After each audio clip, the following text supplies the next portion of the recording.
अल Jilani travels India आपके लिए लाए हैं इस बार special Ramzan packages. Full month Ramzan Umrah और स्पेशल आखिरी या पहले 20 दिन के रमजान पैकेजेस भी मौजूद हैं। इस रमजान पैकेजेस में सारी डायरेक्ट फ्लाइट्स और करीब की होटल्स अल जिलानी ट्रैवल्स इंडिया ने अवेलेबल कराई है। अब तक 200 से भी ज्यादा फैमिलीज ने उम्रा के लिए अल जिलानी ट्रैवल्स इंडिया पे भरोसा जताया है। विजिट कीजिए अल जिलानी ट्रैवल्स इंडिया के ऑफिस में और इस रमजान ईद उल फित्र मनाए सरकार के शहर मदीनातुल मुनव्वरा में।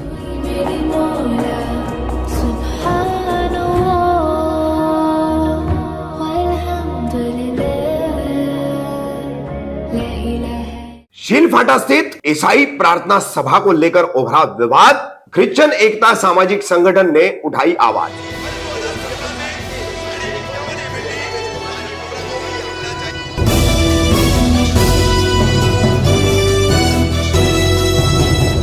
मैं रवि कामदार हिंदुस्तानी रिपोर्टर में आपका स्वागत है। 4 मार्च सोमवार को शील फाटा पर शील डाइगर पुलिस स्टेशन में कई सारे ईसाई समुदाय के यानी क्रिश्चियन कम्युनिटी के लोग इकट्ठा हुए, महिला पुरुष सभी, इनमें इनके पास्टर्स फादर्स भी थे और साथ ही पहुंचे थे क्रिश्चियन एकता सामाजिक संगठन के अध्यक्ष जीतू राठौड़। तो पूरा मामला जो सामने आया वो कुछ इस तरह से कि शील फाटा चौराहे पर दीवा जाने वाले रोड पर ही मंदिर के पास एक मकान है जिसे सियोन प्रेयर हॉल बनाया गया है, यानी कि रविवार को या सप्ताह के जिस दिन भी प्रेयर होती है तो यहाँ पर प्रेयर की जाती है। तो इस संबंध में थाने पुलिस को, स्थानीय शील टाइगर पुलिस को कमलेश गुप्ता नामी किसी बजरंग दल के कार्यकर्ता ने मेल पर शिकायत की थी। उसके चलते पुलिस ने आकर के यहाँ पर कोई रजिस्ट्रेशन या किसी भी तरह का कोई कानूनी कागजात न होने के कारण ये प्रार्थना घर जो है, ये प्रार्थना घर यहां पर आप चला नहीं सकते, ऐसी प्रक्रिया की जा रही थी। इसकी जानकारी मिलने के बाद क्रिश्चियन एकता सामाजिक संगठन के जीतू राठौड़ पहुंचे। उन्होंने शील टाइगर पुलिस स्टेशन के वरिष्ठ पुलिस निरीक्षक संदीपन शिंदे से मुलाकात की। बहरहाल किस तरह से ये तमाम यहाँ लोग पहुंचे थे, कहां पर ये प्रार्थना घर है ईसाइयों का, क्रिश्चियनों का, वो भी हम आपको दिखाते हुए बताएंगे कि शील टाइगर पुलिस स्टेशन में इनका कैसा यहाँ पर जमावड़ा लगा हुआ था। और इसके बाद जब सीनियर पीआई से इनकी मुलाकात हुई, जीतू राठौड़ ने इस पूरे मामले की क्या जानकारी दी है। देखिए किस तरह से अब अल्पसंख्यक कहा जाने वाला एक और समुदाय, क्रिश्चियन समुदाय, ईसाई समुदाय, वो मुसलमानों के बाद धीरे धीरे निशाने पर आता जा रहा है। अब देखते हैं कि मुसलमान तो जो है वो फिलहाल कहीं पर भी इसमें मुखर होकर लड़ता नजर नहीं आ रहा है, मगर ईसाई समुदाय जो है वो बहुत मुखर रहता है ऐसे सब मामलों को लेकर के। तो किस तरह से अब ईसाई समुदाय इस देश में उनके लिए मुसलमानों की तरह पैदा होती इन समस्याओं से निपटता है। क्या नाम है आपका? मेरा नाम जीतू राठौड़ है। जीतू सर, आज आप लोग आए हो टाइगर पुलिस स्टेशन में, आज आप लोगों की चर्च को लेकर कुछ बात हो रहा है, क्या पूरा मामला है? देखिए पिछले कुछ दिनों से शील फाटा स्थित सियोन प्रेयर हाउस, इस प्रार्थना घर के विषय में टाइगर पुलिस स्टेशन की तरफ से बार बार कॉल आ रहा था कि आप इलीगल रीति से चला रहे हो, अगर आपके पास में कोई डॉक्यूमेंट्स है तो आप आकर यहाँ पर सबमिट कीजिए। तो हमारे यहाँ के जो प्रीस्ट हैं सुनील, उन्होंने डॉक्यूमेंट्स लाकर सबमिट किए थे। उसके बाद में भी जो अधिकारी इस विषय को देख रहे थे उनका कहना था कि ये लीगल नहीं है, ये बराबर नहीं है, हमको टाइगर में रजिस्टर्ड हुआ है ऐसा कोई प्रूफ दिखाओ। तो उनको प्रेशर था, बार बार पुलिस की तरफ से बताया जा रहा था, जिसके विषय में पिछले 2-3 दिन पहले मुझे जानकारी प्राप्त हुई। मेरे पास में वो लोग आए थे, बातचीत हुई। बातचीत होने के बाद में मैंने उनके सारे डॉक्यूमेंट्स चेक किए तो थाने धर्मदाय आयुक्त के पास से उनका ऑलरेडी प्रार्थना घर रजिस्टर्ड है, सियोन चैरिटेबल ट्रस्ट करके उनका रजिस्ट्रेशन है। इस विषय के ऊपर उन्होंने मुझे बताया, जिसके बारे में आज मैं सीनियर साहब के साथ में बात करने के लिए आया था, क्योंकि मुंबई पब्लिक ट्रस्ट और महाराष्ट्र पब्लिक ट्रस्ट, अगर इसके अंदर से कोई भी रजिस्ट्रेशन हुआ है धर्मदाय आयुक्त के पास से, तो पूरे महाराष्ट्र लेवल के अंदर उसका नोंदनी रहता है। इसके लिए ये कोई दुकान नहीं है कि ठाणे महानगर पालिका में है तो आपको वहाँ से गोमस्ता बनाना पड़ेगा, उल्लासनगर महानगर पालिका के अंदर है तो वहाँ से गोमस्ता बनाना पड़ेगा, शॉप लाइसेंस बनाना पड़ेगा।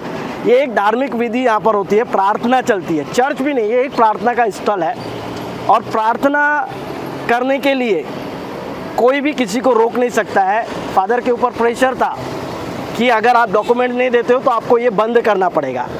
कोई कमलेश गुप्ता बोल के कोई व्यक्ति है जिसने डीसीपी सीपी इनके पास में एक ईमेल के द्वारा तकरार दर्ज कराई थी। तो मेरा कहने का तात्पर्य यह है कि महाराष्ट्र के अंदर, भारत के अंदर धार्मिक स्वतंत्रता है। हर व्यक्ति अपने मजहब के कामों को कर सकता है, वो प्रार्थना भी कर सकता है, वो मंदिर भी जा सकता है, वो मस्जिद में भी जा सकता है, वो गिरजाघर में भी जा सकता है।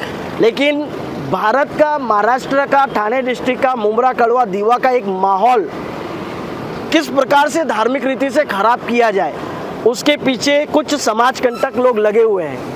यही व्यक्ति ने पिछले 1-2 महीना पहले अमरनाथ के अंदर भी इसी प्रकार से एक प्रार्थना स्थल को बंद कराने की कोशिश की थी, जिसके विषय में मैं अभी जानकारी ले रहा हूँ। तो कहने का तात्पर्य है, ये व्यक्ति का काम ही है ये धार्मिक लोगों को परेशान करना। अब ये डायगर के अंदर बहुत सारे ऐसी चीज़ें चल रही हैं जो नशे के काम हो रहे हैं, जुए के काम हो रहे हैं, गलत काम हो रहे हैं, उनके ऊपर कोई ऑब्जेक्शन नहीं है। लेकिन जहाँ पर अच्छा समझाया जाता है कि दारू छोड़ो, गलत काम मत करो, मारपीट मत करो, शराब गांजा गुटखा मत खाओ पियो, ऐसी चीज़ों को सिखाया जाता है, उन अच्छे स्थानों को बंद करने की कोशिश का षड्यंत्र यहाँ के कुछ अपने आप को धार्मिक कहने वाले समाज कंटक लोग कर रहे हैं, जिसके विरोध में आज डायगर पुलिस स्टेशन में ये तमाम हमारे यहाँ के स्थानिक लोग, और मैं आया था, सीनियर साहब से बात की है, उनको समझा कर दिया है, उन्होंने भी समझ कर लिया और बताया कि ये पब्लिक ट्रस्ट है जो पूरे महाराष्ट्र के अंदर ये चल सकता है। उनका कहना है कि ये कल्याण में रजिस्टर्ड है। तो मेरा कहने का तात्पर्य, उनको मैंने बताया कि कल्याण में उनका ऑफिस रजिस्टर्ड है, लेकिन यहाँ पर उनका ब्रांच है। तो बोले कि ब्रांच है तो उसका जो भी चीज़ है वो सब सबमिट करो, उसका फाइनेंस क्या है। तो यहाँ से कोई फाइनेंस उत्पन्न नहीं होता है। ये जो जगह है, ये जगह उनकी खुद की नहीं है, जो मुझे धर्मदाय आयुक्त को दिखानी पड़े। आपको उन्होंने ये कहा कि ये फाइनेंस जिस तरीके से होता है, तो आपने ये नहीं कहा कि ये धार्मिक जगह यहाँ सिर्फ प्रे होता है, कोई फाइनेंशियल कोई शॉप नहीं है। फाइनेंशियल उत्पन्न है ही नहीं यहाँ पर। तो उन्होंने किस तरीके से ये चीज़ें बोली? ये उनको जो बताया गया है, किसी ने जो कंप्लेंट की गई है उसके द्वारा उन्होंने वो क्वेश्चनिंग की थी। मेरा कहने का तात्पर्य यह है कि गलत रीति से बहुत सारी कमाई हो रही है, उसके ऊपर ध्यान नहीं है। लेकिन कोई धार्मिक स्थान है, वहाँ पर कैसे धार्मिक लोगों को कैसे परेशान किया जाए।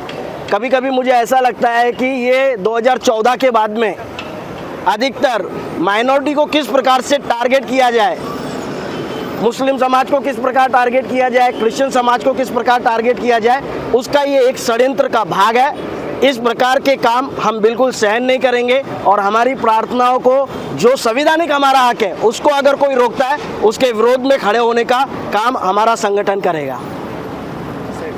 अभी आपने सीनियर से बात करने के बाद उन्होंने ये पेपर सबमिट करने के लिए कहा है, पेपर सबमिट करने को कहा है। अभी आप लोग इसके बाद अगला कदम आपका क्या होगा? देखिए, ऑलरेडी हमारे पास में उसके डॉक्यूमेंट्स हैं, क्योंकि हमारा ट्रस्ट जो है, प्रार्थना जो है वो रजिस्टर्ड है, बॉम्बे पब्लिक ट्रस्ट के अंतर्गत ये रजिस्टर्ड है। उसका कॉपी हमने उनको दिया हुआ है और कोई भी व्यक्ति किसी भी रीति से इस चीज़ को रोक नहीं सकता है। प्रार्थना करने का संवैधानिक हक सभी के पास में। यहाँ पर क्या होता है, प्रार्थना ही होती है, लोगों की परेशानियों के लिए प्रार्थना होती है और परमेश्वर के साथ में अपने रिश्ते को ठीक करने के लिए लोग वहाँ पर दुआ के लिए आते हैं। इस चीज़ को कोई रोक नहीं सकता है, कानूनन रीति से ये राइट है और इसको कोई रोक नहीं सकता। अगर फिर भी हमारे ऊपर दबाव डाला जाता है तो आंदोलन का रुख अपनाने की ताकत, तैयारी क्रिश्चियन समाज के अंदर है।